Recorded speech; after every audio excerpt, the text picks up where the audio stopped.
안재환이 죽음에서 잘못된 부분을 강원도 펜션 14명의 죽음에 보완했다 그러시고, 아니 그게 뭔가 그랬더니 안재환이가 고속도로 변에다 봉고차를 빌려서 거기에서 뭘 피워놓고 자살했잖아요. 근데 경찰은 결혼한 지 6개월밖에 안 된다다가 호르몬이가 있고 누나들이 많은데 유서도 한 장 없이 죽은 거에 대해서 좀 이거 타살의 의혹을 갖자.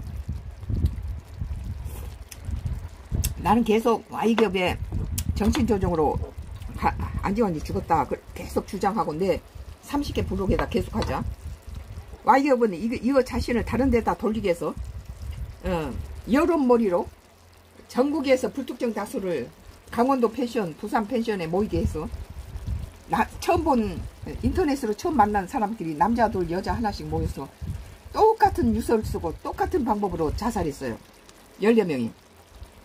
그런데 이때 안재환의 죽음에서 실수한 부분을 여기서 보완했다. 그래서 난 그걸 뭘 보완했나 그랬는데 거기서 그 신문에 나기를 경찰은 이 강원도 펜션 사건은 불특정 다수가 인터넷을 보고 다 모였다는 거예요. 그리고는 거기에서 전부 똑같은 동일한 유서를 다 썼다는 거예요. 자기 스스로 죽는다. 그러니까 하나님이 안재환 죽음에서 유서가 없는 것을 경찰이 의혹을 갖자 이번에는 여론몰이로 조작해서 자기 대타로 범인이라고 나서는 사람까지 만들어 놨어요.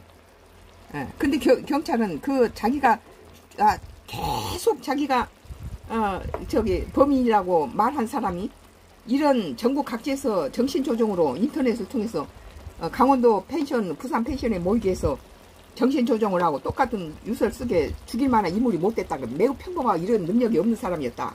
근데 끝까지 자기가 했다고 주장했다는 거예요. 그러니까 정신조정으로 그렇게 만들어 놓은 거죠. Y기업이. 그래 놓고는 근데